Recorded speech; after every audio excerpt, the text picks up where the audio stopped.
Oi, gente! Sejam bem-vindos e bem-vindas a mais um episódio do Entre Postos, o videocast da ADB Sindical. Eu sou a Isadora Costa e por aqui vocês já sabem, a gente trata de tudo que é do interesse dos diplomatas e das diplomatas brasileiros. O mês de setembro chegou e com ele a campanha Setembro Amarelo, que é um mês de conscientização e prevenção ao suicídio. Por isso, no terceiro episódio do Entre Postos, a gente vai trazer o tema saúde mental e interculturalidade. Hoje vamos falar sobre os desafios emocionais que envolvem mudar de país, encarar novas culturas e se adaptar às realidades completamente diferentes. Para esse bate-papo, eu recebo os diplomatas Alcino e Maurício Costa e a psicóloga Maria Brax. Sejam bem-vindos e é um prazer receber vocês aqui no Entre Postos. E eu gostaria de começar com vocês se apresentando. Pode ser? Claro. Maria, você pode contar um pouquinho pra gente a respeito da sua trajetória, como funciona essa questão do Setembro Amarelo, saúde mental? Bom, meu nome é Maria Braz, a minha formação é em psicologia. Por 29 anos trabalhei em empresas de grande e médio porte. Estive também em um organismo internacional, em uma embaixada, que me preparou para estar aqui também de alguma forma. Atuo na área clínica, principalmente na psicologia intercultural. Tenho uma especialidade um pouco peculiar, sou especialista em felicidade. E adianto para vocês, ser feliz dá muito trabalho. Tem que ter ação o tempo todo, não só o desejo de estar feliz.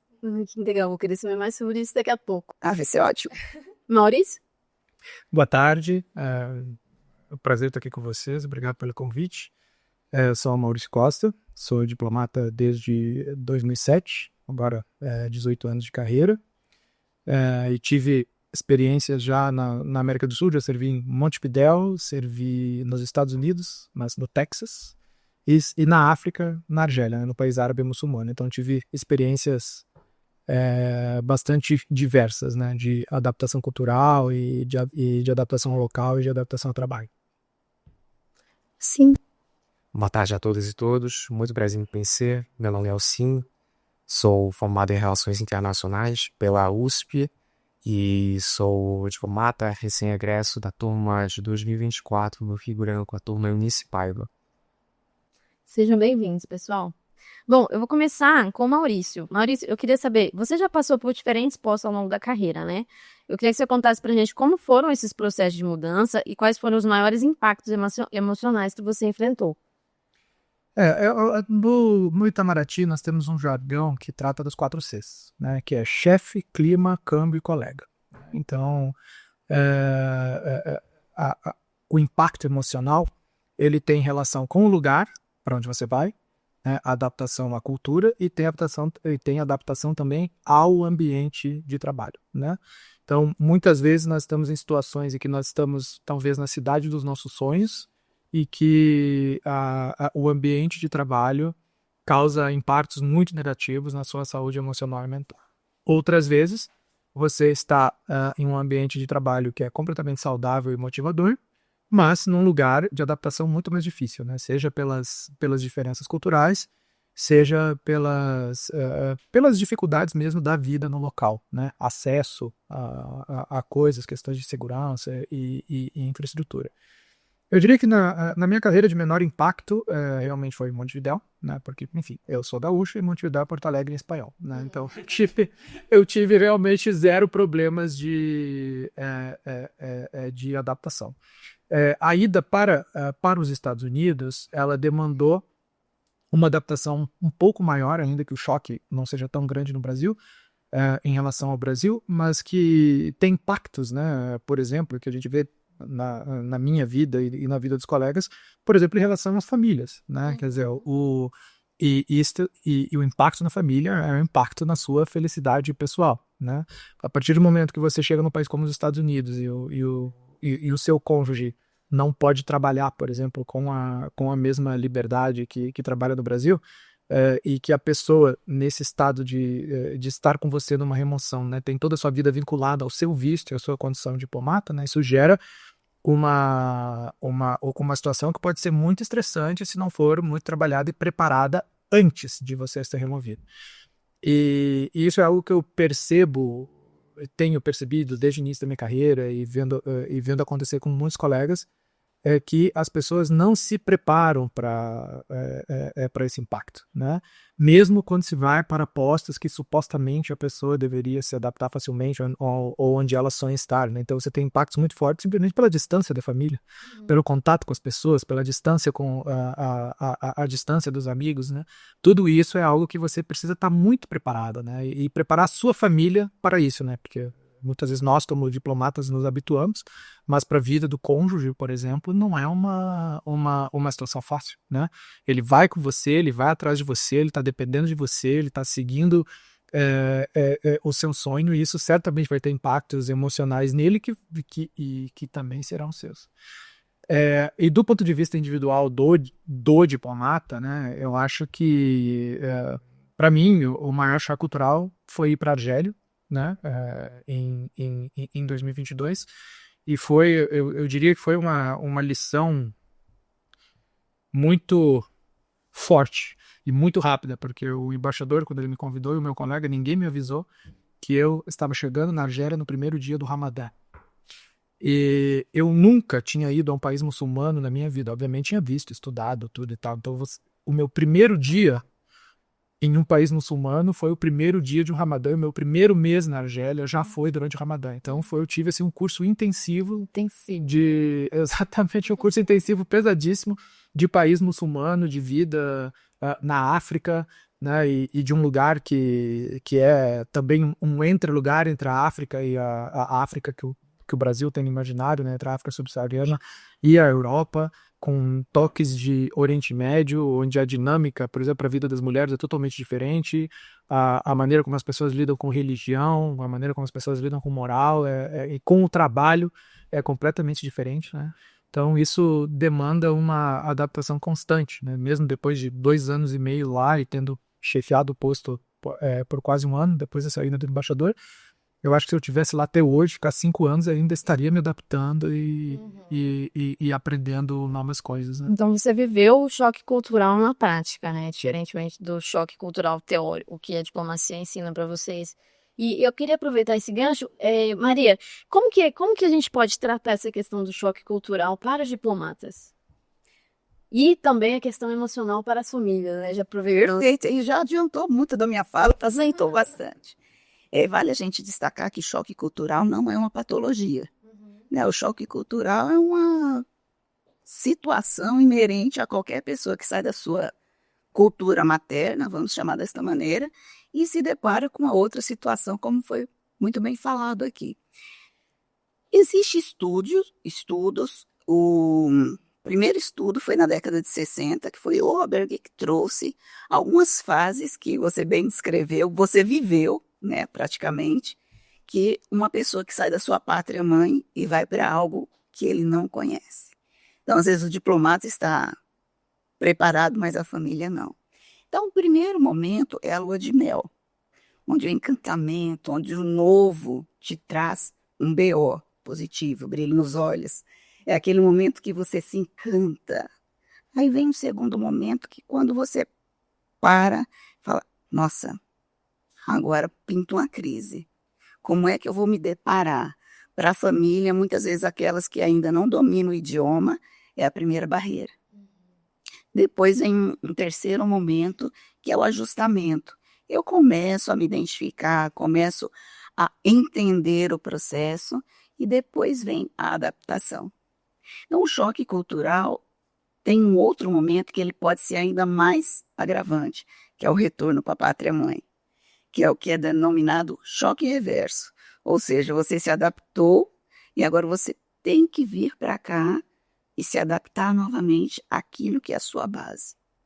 Interessante que quando você está fora do país, eu acredito que vocês vão poder me falar com muito mais propriedade, a gente tem uma pátria-mãe idealizada, porque automaticamente o nosso inconsciente vai lembrar só daqueles pontos que são positivos, daquilo que é bom.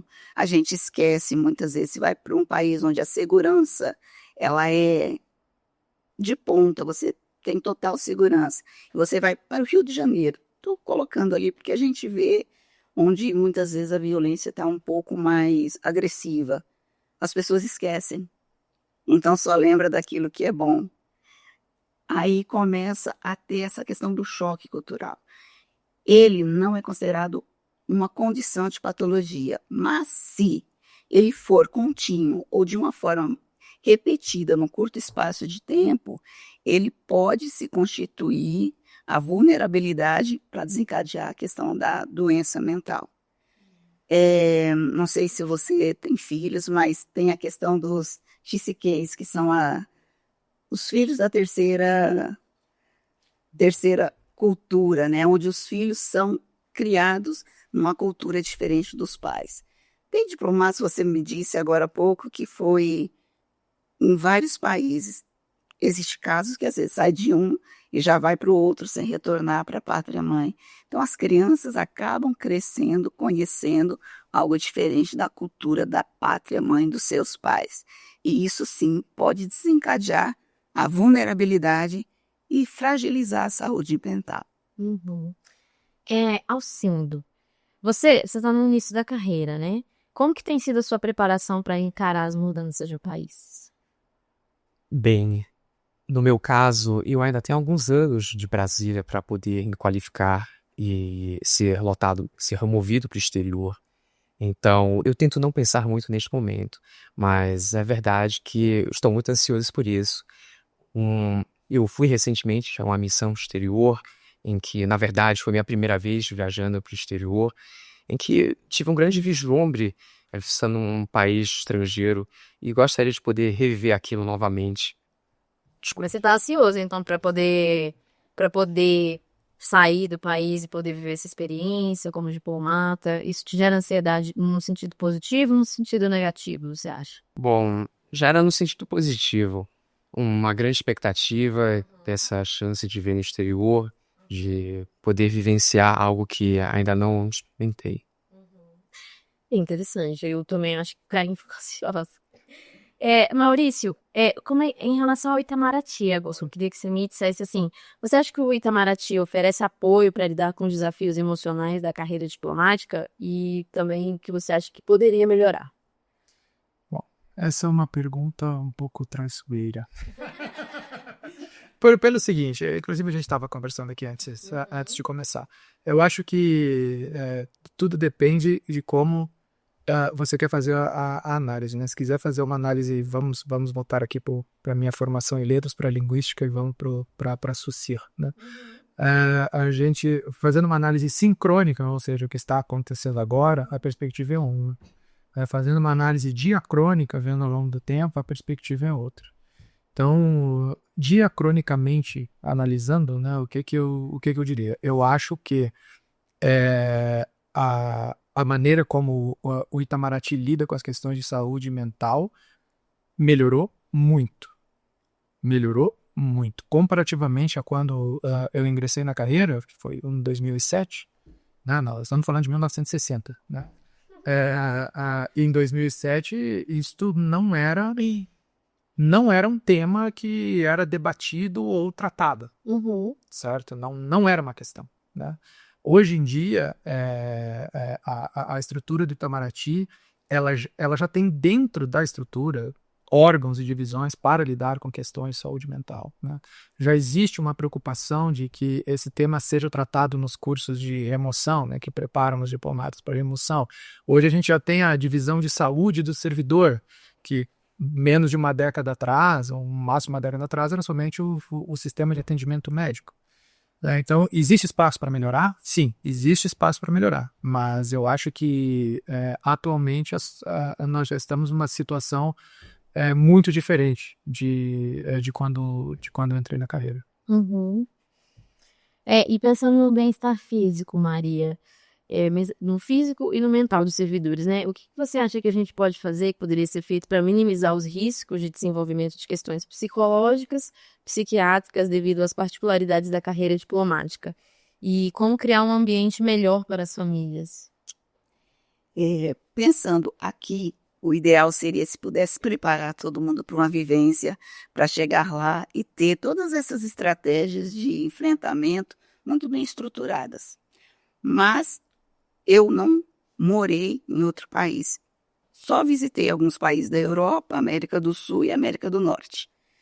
A primeira coisa que a gente sente saudade é da comida. Então, tem aquela memória afetiva. E isso está ligado diretamente à nossa rede de apoio. Então, uma das estratégias de enfrentamento para um processo saudável de adaptação em outro país, tanto para o diplomata quanto para a família, é ter essa rede de apoio muito bem estruturada. O diplomata tem toda a responsabilidade de estar no outro país em fazer a sua entrega de acordo com o que foi lhe confiado. Para isso, a família é a sua rede de apoio, a família que está com ele em um outro país. Há distâncias relativas da pátria-mãe e do país onde está lotado para ser o diplomata, para fazer as suas entregas.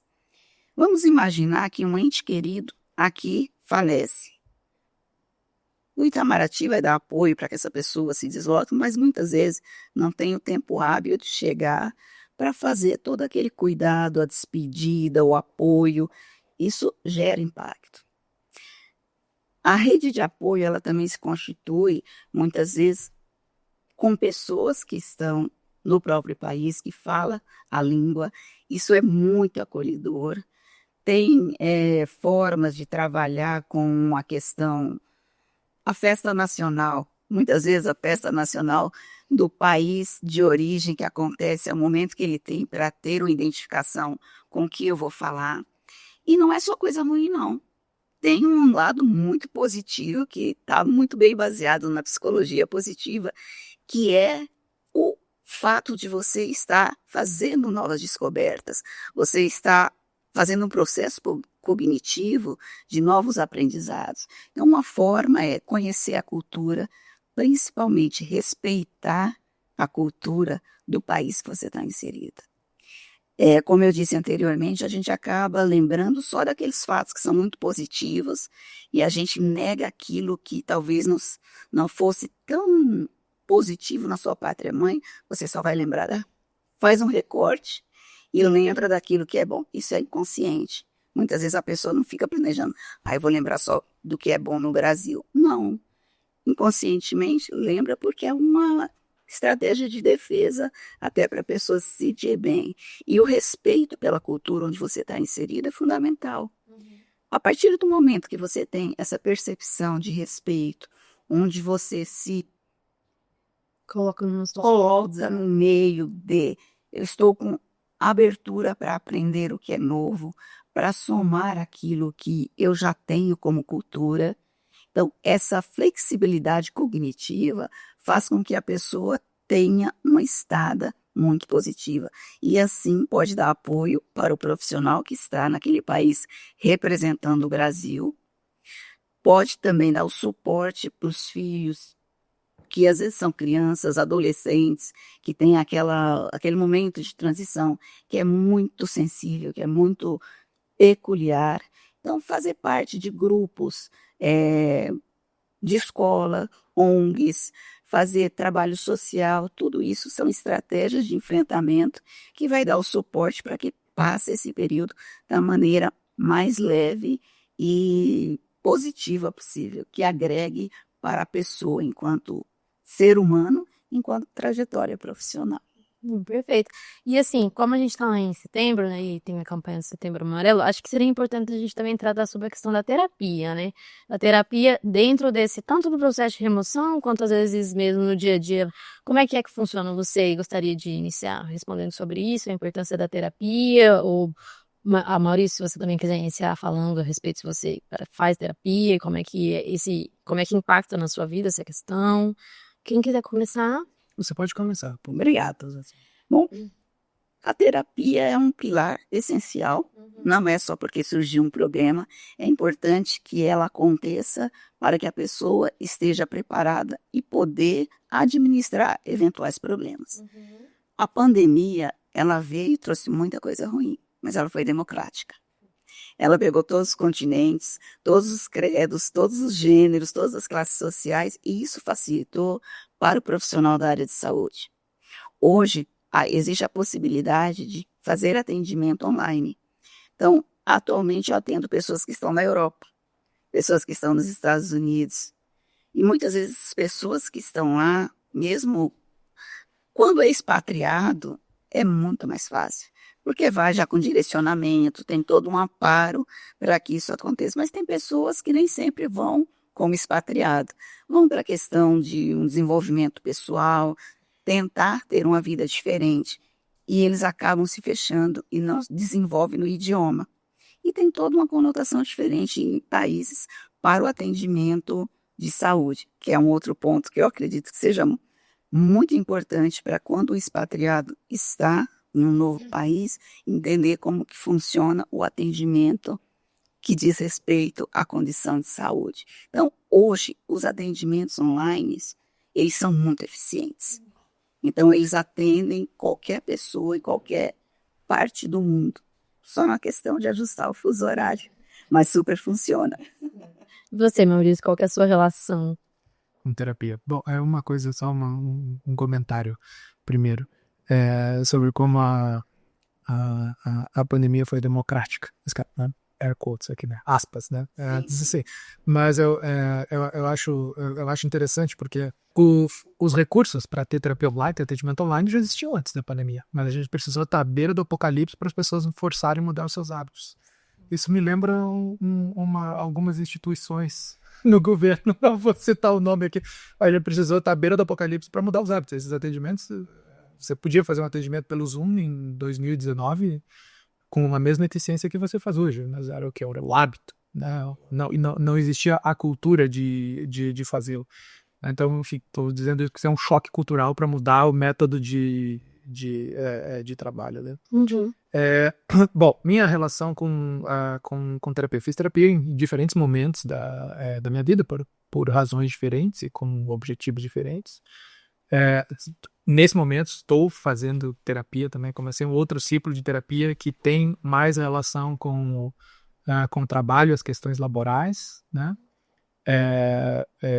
E que eu acho que faz muita diferença, especialmente no contexto de remoção, num contexto de primeira remoção em especial, né? E para a família, né? Porque a adaptação pode ser muito difícil, né? Então, assim, como eu disse no começo, eu acho que é importante reforçar.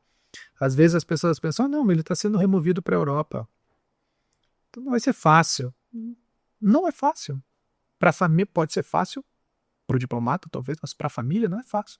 Para o filho que muda de escola, para a esposa que talvez tenha uma carreira aqui, lá não vai poder seguir a carreira que ela poderia seguir, seguindo, né, exercendo a sua profissão, né, para diplomatas mulheres que sofrem mais, né, em função de como funciona a estrutura ainda machista da nossa sociedade, né,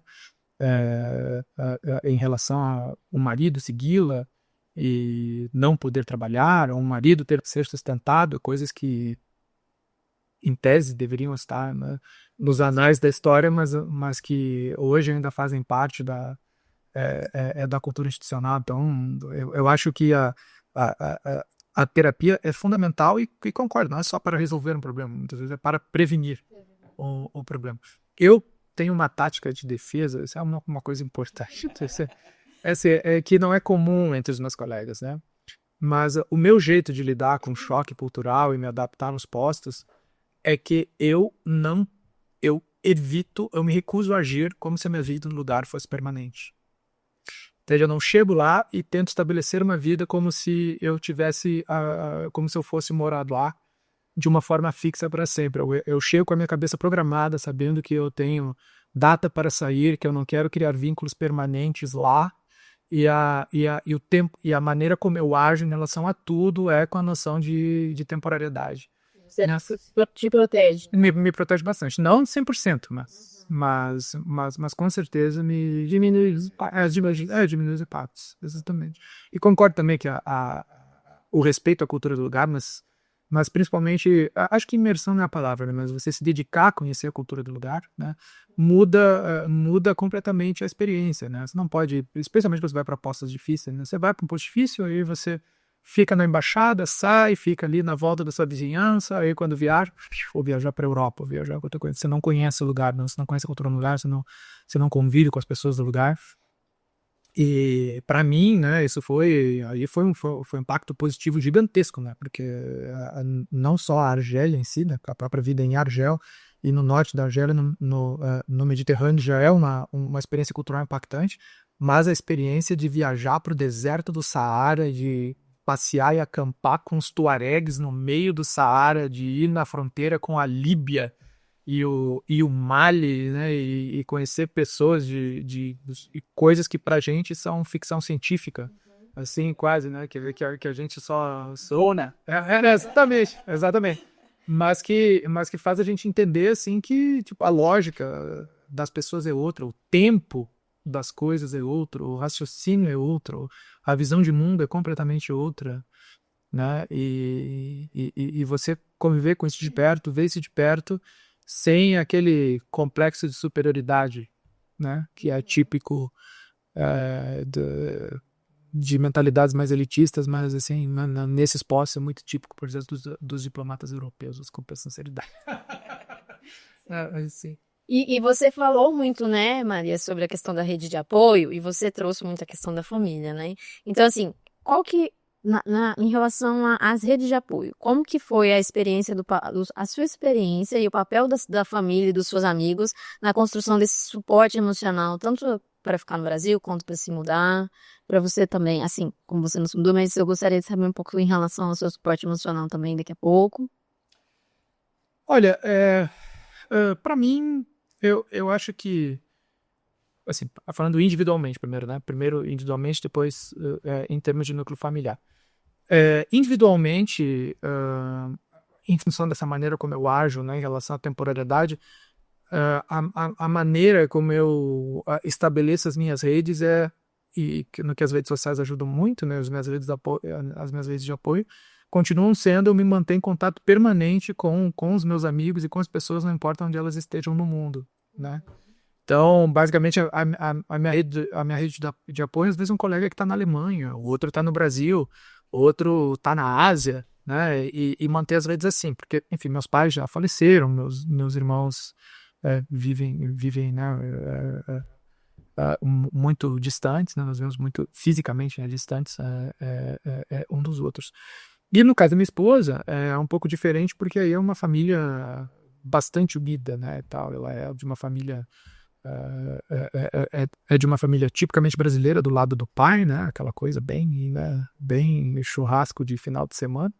E a outra metade da família é japonesa, toda japonesa, né. Então é um mix de afeto e apoio muito grande, muito forte, né? Então, o apoio emocional vem de manter o contato com a família. É por isso que os retornos ao Brasil são importantes, né? Dentro desse período que você tá fora. Alcindo, como é que é para você essa questão do suporte emocional? Perfeitamente colocado das palavras do conselheiro Maurício. Eu queria dizer que, embora eu ainda não tenha sido removido para o exterior, eu não sou naturalmente de Brasília. Eu sou de São Paulo e meus pais vêm de uma realidade de imigrante. Então, essa questão de interculturalidade e de mudança sempre me acompanhou e sempre me deixou intrigado. Em todo lugar que eu vou, meus pais sempre me ensinaram que eu devo sempre fazer o maior número de amigos possíveis para que em cada endereço tenha pelo menos uma rede de apoio sólida. E não só isso, né, mas também manter um contato permanente com meus próprios pais, né, com meus irmãos, seja por meio de cartas ou por meio de videochamadas. Essa, até então, vem sendo a minha rede de apoio. No momento, também busco manter com frequência reuniões, almoços, jantares, conversas com meus colegas de turma, porque sei que no futuro, quando todos estivermos removidos, certamente um ou dois deles serão meus colegas de trabalho ou estarão removidos em algum posto próximo a mim. E daí poderei ter nele um par de ouvidos muito úteis para quando quiser desabafar sobre qualquer aspecto da minha vida mesmo.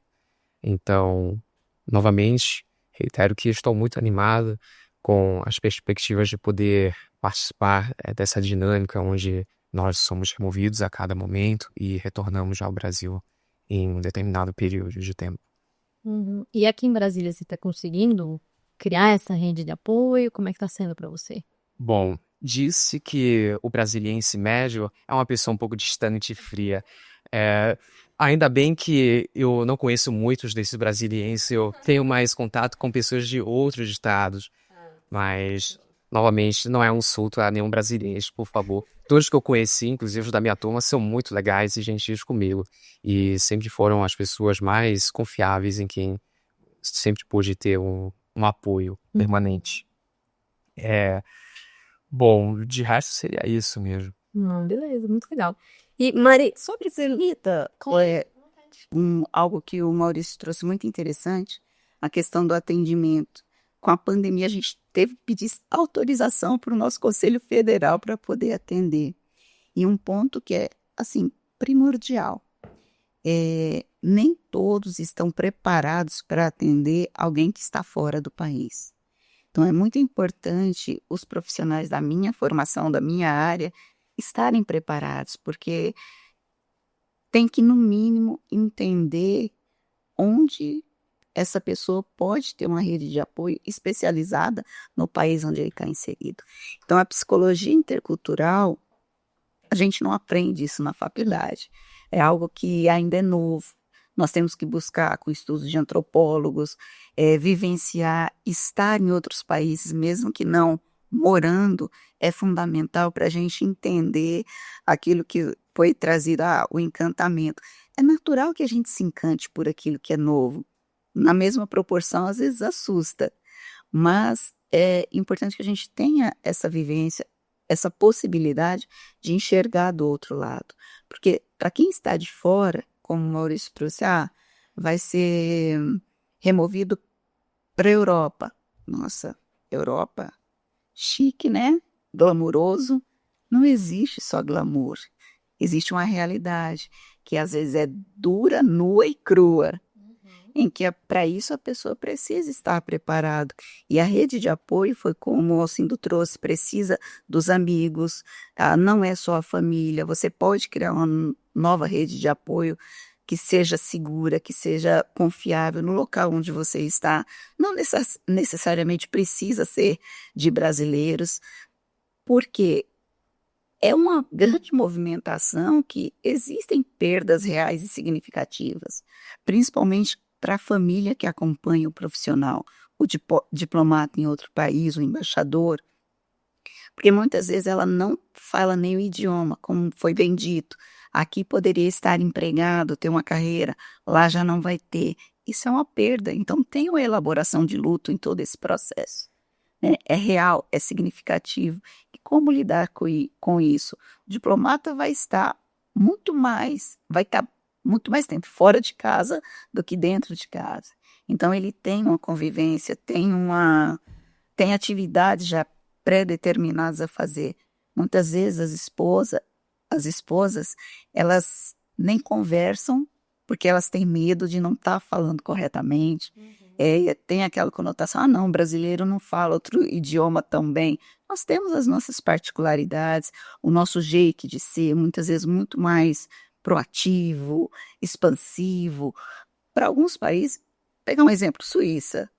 Se você fala um pouquinho mais alto, você é tido como uma pessoa que está incomodando. Não, na Suíça, se você puxar a descarga depois de 8 da noite, tá problema no condomínio, já não tô exagerando. Não, tá dizendo, eu não leio, né, as outras injustiças. Mas, Maria, falando a respeito dessa questão dos diplomatas terem o apoio de um psicólogo que entenda essa realidade, né? Como que o diplomata e a diplomata deveriam se colocar na questão da busca do terapeuta certo? Porque, assim, a gente sabe que cada psicólogo, cada psicanalista tem uma área de atuação específica, né? Então, como é que eles se colocariam nessa busca por achar um terapeuta que possa efetivamente tratar desse problema de uma maneira mais humana, ou que entendam eles melhores? Se você quiser fazer alguma pergunta nesse sentido também, né? Atualmente, temos núcleos de profissionais que estudam a psicologia intercultural. Então, tem onde buscar, né? Tem um grupo do qual eu faço parte, que é Psi no Exterior, que foi criado justamente por mulheres. Uma delas é esposa de diplomata, que está no exterior, sentiu, viveu e percebeu essa necessidade. 2 outras que foram não como expatriadas, mas numa outra realidade, e criou-se um grupo, uma rede que trabalha, que traz esse estudo voltado especialmente para os profissionais que estão fora do país. Vale ressaltar também que não é porque alguém que está aqui já faz um acompanhamento.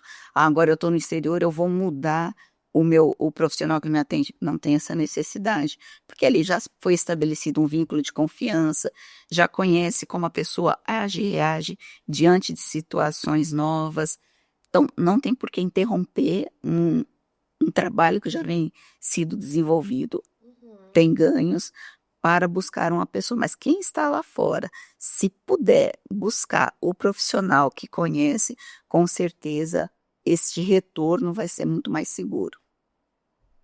Eu não tenho uma pergunta, mas é mais um complemento. Porque, enfim, obviamente nós estamos falando aqui na perspectiva do diplomata e das famílias no exterior, né?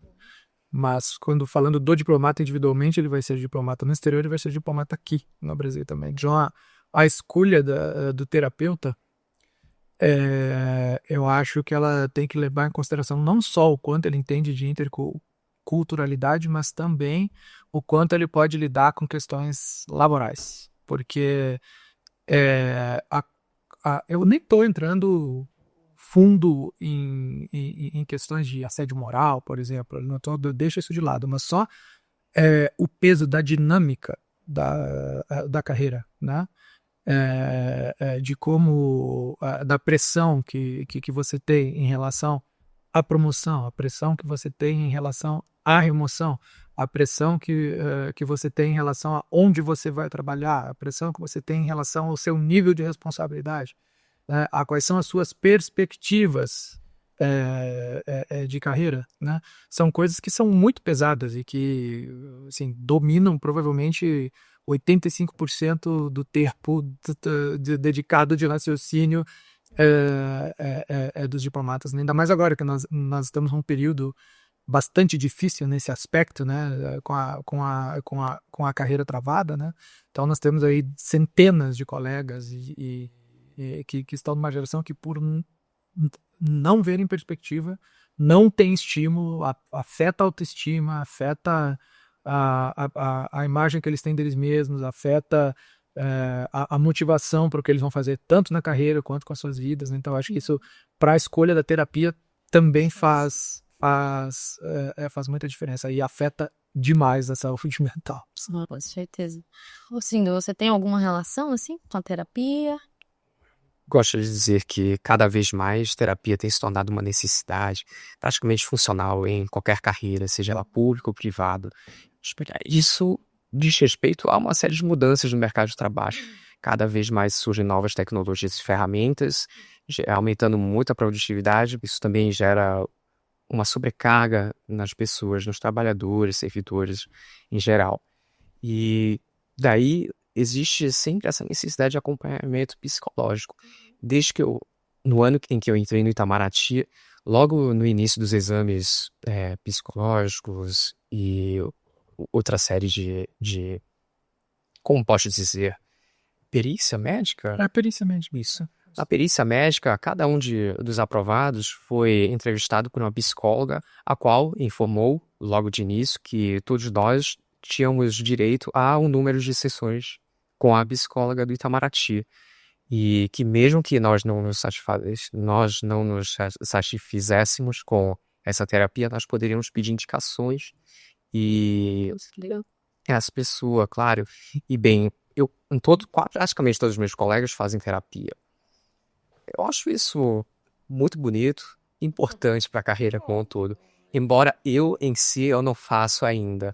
É porque eu tento usar como válvula de escape alguns esportes, como caminhada, e também aproveito da minha rede de apoio, né, que são os meus amigos e colegas que cultivo aqui em Brasília. Não é terapia, mas é terapêutico, né? Diria isso. Você não fala pro Gustavo, presidente da DB, que caminhada é esporte, porque ele não acha. Mas dito isso, eu acho que ele tocou uma pequena coisa que ele disse aqui faz toda a diferença. Esse processo da perícia médica que se oferece um número de sessões de terapia para as pessoas que estão ingressando não existia quando eu entrei. O que já mostra uma diferença enorme na compreensão em como você está tratando o ingresso na carreira e a questão da saúde mental, né? Se você olha isoladamente, pode parecer pouco, né? Mas na perspectiva de quem tem quase 20 anos de ministério, é muito. Exatamente por isso. Maurício, desculpa. Não, apenas saudar nossos colegas da DSS que estão fazendo esse trabalho e parabenizá-los. O grande Cristiano Hebner. Muito bem. Maurício trouxe sobre a pressão de carreira. Eu fiz uma migração do Brasil. Eu morei em todas as regiões do Brasil e sempre trabalhando em empresas, muitas delas multinacionais. Se aqui há uma pressão, eu imagino o quanto é para vocês no Itamaraty, porque é uma mudança ainda maior. Quando se muda de uma região, eu saí da região sul, fui para a região centro-oeste, já fui para a região norte.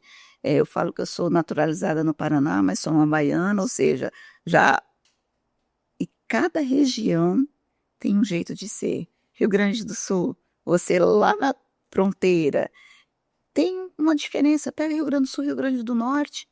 A forma de expressar as palavras tem o mesmo significado, mas às vezes as palavras são diferentes e têm o mesmo significado. Então imagina fora do Brasil, o quão mais complexo tudo isso é. Perfeita. Maria, assim, só pra gente estar chegando no final, eu queria que você só desse algumas dicas práticas de como os diplomatas podem criar uma rede de apoio. Penso que jamais, Maurício trouxe isso muito bem, Alcindo também, não deixar para trás a sua rede de apoio aqui, aquela que é inicial, aquela que é o pilar principal, para se criar novas redes de apoio.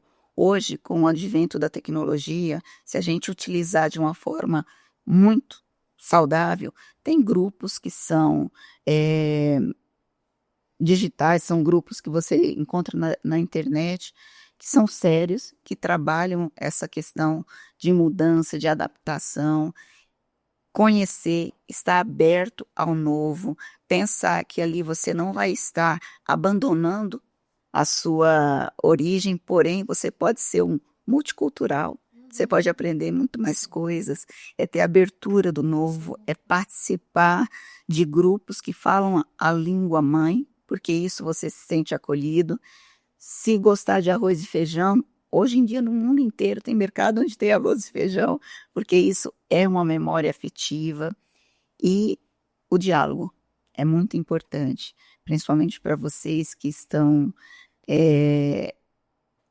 têm uma responsabilidade grande em levar a família, sempre estar atento aos sinais, buscar profissionais que saibam escutar, que saibam dar o direcionamento, entender como que é o suporte no país onde está inserido, no que diz respeito à saúde mental, se tem esse serviço, como é que ele dá este suporte, porque cada país é um e age de forma diferente.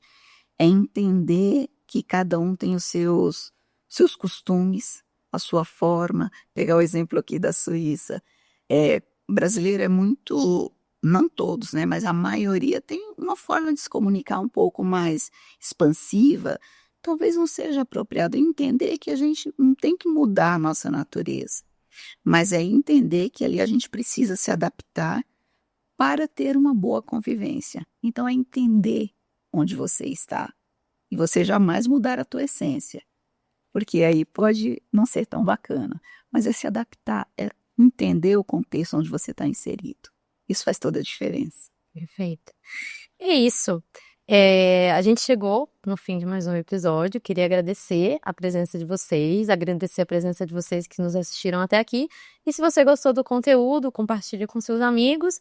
E eu vejo vocês no próximo episódio. Até lá!